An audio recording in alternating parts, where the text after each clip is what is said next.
My name is Lynn Fronk, Lynn, Fronk, Fronk. I'm so glad you're here, Lynn. And what I wanted you to do was to explain a little bit about your professional background. Professionally, I'm a recovery room nurse at Columbus Children's Hospital, and I have a very active professional life. I, as part of the volunteering that I do in my professional life, I do medical missions for several different groups and go into underdeveloped countries and volunteer my time and work on the surgical teams as I do that. Could you talk a little bit about how you became interested in horticulture? And then going to go on at It's length. okay. I became interested in horticulture as a new bride. When I first was married, I had absolutely no interest in growing plants, in gardening, and certainly not in flower arranging. And my next door neighbor, Louise Petro, came over and she had an African violet that she gave me. And through the course of that first year that I was married, Louise came over with plants to put into my garden that I didn't have yet, and with growing tips. And then she would come over and look at the things that I was growing and tell me what was wrong with them and try to improve what I was doing. Before I knew it, I had a garden. I was growing vegetables and flowers and thoroughly loving it. In the course of that time, uh, one of my friends showed me a pine cone wreath that she made. And I thought that pine cone wreath was the coolest thing that I'd ever seen. I wanted to be able to make a pine cone wreath. And I asked her where she learned how to make a pine cone wreath. And she said, well, I learned in my garden club. And I asked her, could I join her garden club? And she said, no, because I lived in the wrong neighborhood. The garden clubs at that time were each particular area of town had a garden club, and that was the garden club that you were supposed to join, is the one closest to home. I lived in Forest Park in North Columbus at that time, and I started making some inquiries and found that there was a Forest Park Garden Club. So I called the president of that garden club and asked if I could join. And she said, well, yes, we'd love to have you, but right now our membership's full, so you'll have to go on a waiting list. And I thought, oh gosh, here I wanted to learn how to make this pine cone wreath, and it was going to take me forever before I could. Well, as it ended up, I was really on the waiting list for about 3 months is all. And they had an opening, and I joined the Forest Park Garden Club and was delighted with the things that I was learning. Our programs were about gardening, they were about raising houseplants, and then finally about actually doing floral designs. And I had had no training along those fields at all. Certainly, when when I was in nurses training, we didn't spend much time on the arts at all, and so it was a whole new world for me. My husband became interested in gardening, and we absolutely loved it. Could you explain a little bit about how you went from being a garden club member to being involved in flower shows, and what is a flower show? As a garden club member, we were asked to participate in flower shows, and a flower show is a gathering of horticulture and floral design and educational exhibits. And they're done on two scales. There are larger flower shows that are done commercially, but those that I'm referring to, for the most part, are done by local garden clubs, and they're done completely on a volunteer basis. And I probably had been a garden club member 6 months when I entered my first flower show. And I took that African violet that Louise had given me and entered that, and I spent hours working on a floral design to enter.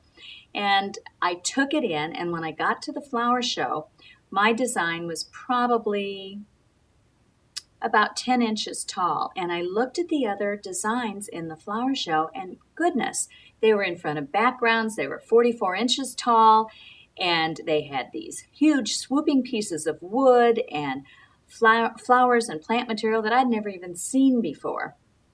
And my husband went with me, and he was looking at my flower arrangement, which was very sweet.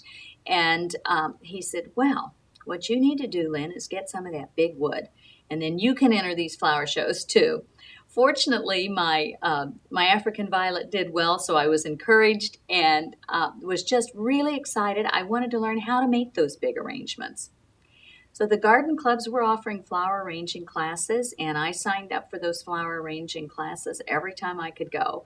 And the next flower show, I did better, and the flower show after that, I did even better. The next thing I knew, I was chairman of a flower show and just loving it.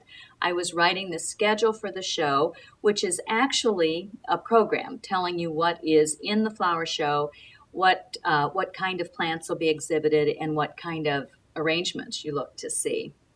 And I was finding I was liking all of these aspects of it.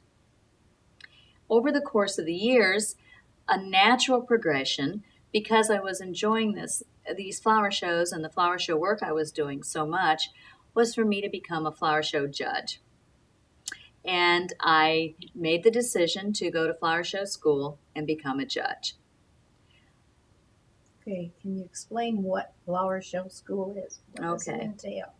To become a flower show judge, we needed to go to school for approximately 3 years. And what we did is went for a 3-day period twice a year during the 3 years and studied both horticulture and design and flower show procedure.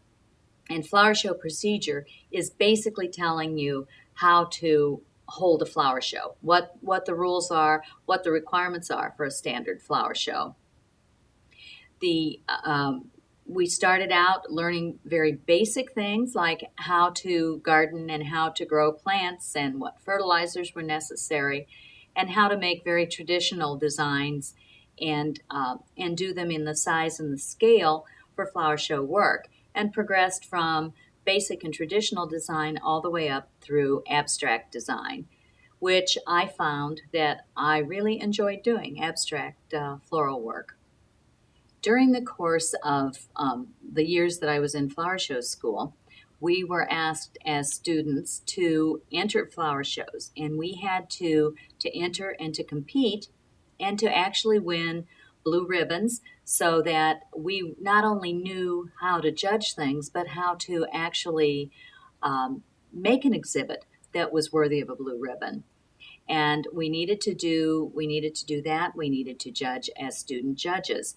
We had to judge at least 5 flower shows as a student judge before we could receive our accreditation, and then could take a written exam. Part of the learning that a flower show judge does revolves around point scoring. And when we point score a design or a piece of horticulture, we actually assign a numerical value to the different parts of either a design or a piece of horticulture, and decide what it is that makes that particular design superior. As we grow in our judging, we take these written exams where we actually write down everything we see about the designs, and these we're tested on our comments. We're judged against experienced judges in what they have seen as a possible score for an exhibit, and we're expected to do that throughout the course of our judging career. We Once we become judges, then we have to keep our certification up. Every 2 years, we go back to a symposium or a school to learn more, to find out what are the newer designs, what is being seen in horticulture. And once again, we take this written exam on how we actually do the testing and the point scoring. We do that up until the time we're life judges, and that's a judge becomes a life judge after he or she has renewed their certificate twice. After that certificate has been renewed twice, she is then eligible to renew the certificate 2 more times to become a master judge. The process takes approximately 8 to 10 years to become a master judge after you've completed becoming a student judge and after you've taken that final exam. So it's an ongoing process. During that process, we are continually tested. Um, and we are asked to we're asked to continue judging, to provide credentials showing that we judge, that we enter flower shows, and we have to provide ribbons showing that we actually do enter the shows.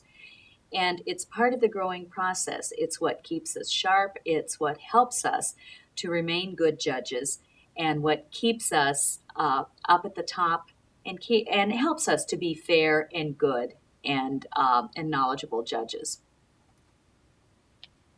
You are not only a master judge, you've gone on following your interest, and now you're teaching flower show judges. Can you talk about what it's entailed in teaching flower show judges? After I personally became a master judge, I decided that one of the things that I wanted to do was to go on and teach other people how to become flower show judges.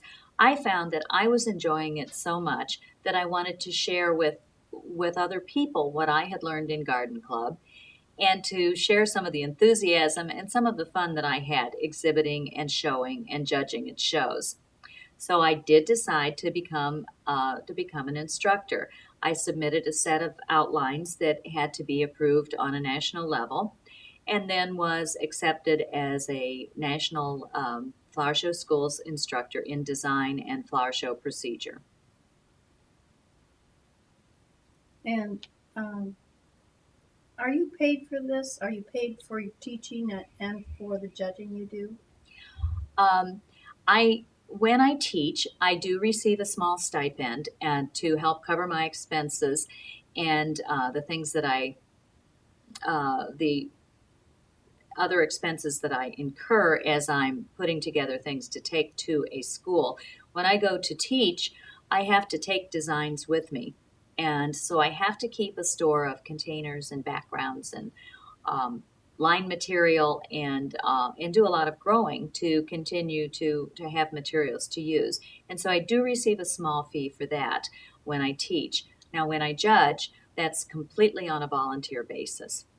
You're also serving on some national committees. Could you talk about that and the National Council of Garden Clubs? What is that? I do serve on the national board for the National Garden Clubs Incorporated. It's the largest volunteer gardening organization in the world. And we have garden clubs from all 50 states. And not only the 50 states, but we also have international groups that belong to the National Garden Clubs. Part of this group, being a member of the national board, I am asked to work on accrediting, and I accredit for the Deep South region and of the United States. And what that means is that I go over the credentials and I go over the exams that are submitted when a new flower show school is being offered in a state. So the accrediting process. Both the instructors send their information to me and the chairman of the local flower show schools. And then I go over it to make sure that everything is conforming with our national standards. Could you talk a little bit about the benefits from a flower show? Why in the world would anybody want to spend this much time? The things that I like about flower shows, the benefits of a flower show. First and foremost, we talk about the education. It's education of the general public because most of our flower shows are open to the general public. It's education of each other. We learn from one another. We've found that people are extremely generous. Gardeners tend to be very willing to share their gardening secrets, and it's the same thing with floral designers. We are so excited when we find something new we can do. We're happy to tell somebody else how they can do it too, and that's one of the things with flower shows that we do enjoy. Another thing is it's fun to pit your design against someone else's and see what somebody else does with the same theme. Oftentimes, we're assigned a topic that we need to interpret, and it's really fun to see what the other designers do. It's fun to see what the other growers grow.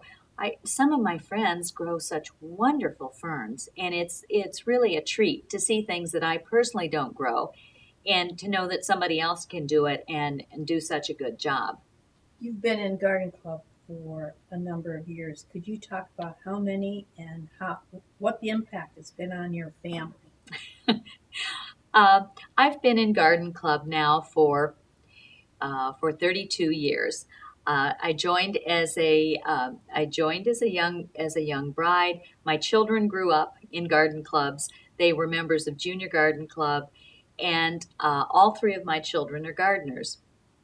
It I think one of the things that was the most fun recently was my oldest son just became engaged, and when he proposed to his fiance, he called the local florist and asked to have 20 vases of flowers delivered to her, and he had them placed so that they were surrounding her. And he got down on one knee and proposed.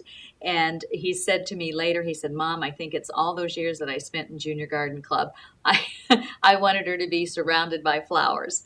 All three of my children are gardeners. They garden in different ways because they live in different areas. My daughter's in the south, and she has a beautiful shade garden with azaleas and hostas, and a very naturalized looking garden. My oldest boy is in Southern California, and he specializes in roses. And then my youngest son is also in Southern California, but he's still living in an apartment, and all of his gardening is in container gardens. He grows roses in containers and vegetables as well. So it's been fun to watch them and to see that they have enjoyed gardening and have picked some of that up watching it at home. Could you talk a little bit about the future of flower shows? What do you see uh, happening for the large show and the amateur show? As far as the future of flower shows go, I think that we will continue to have very large commercial flower shows, such as the Philadelphia Flower Show and the one that's up in Cleveland in February each year. I think I think because of the resources commercially, I it even though it's an expensive venture, I think that there is so much advertising that goes on that we're really not in much danger of losing those shows. The ones that I worry about are the small shows that are being put on by the individual garden clubs. They are a little bit expensive to hold, and it can be frightening when you're looking at a club with 20 members and they're trying to decide they have $200 in the treasury, and how can they have a flower show with that amount of money? So I think what we're going to see is that people are going to still want to show. They're going to want to show the things that they grow and the things that they make. And so we'll still have that venue. It might change a little bit in the way that flower shows are today. Who loses if these little shows disappear? I think if the little flower shows disappear, we all lose. I think the gardeners in general lose. We're lacking the chance to show and to share our knowledge. I think the general public loses because they don't have the chance to come in and view um, our plants and to view our designs. One of the garden clubs that I belong to is has our shows on an annual basis in Inniswood, so they're always open to the public, and it is really fun to sit and to listen to people when they come through and look at the things that we as a garden club have done. I think our children I think our children will lose out if they're not watching us strive for excellence. They're not watching us take our things somewhere to share, and to share not only with each other and our friends, but with people we've never met. When we look at flower shows in general, the heart and soul of a flower show is education. And if we're no longer having flower shows and we're no longer educating and each other and the public, everybody loses.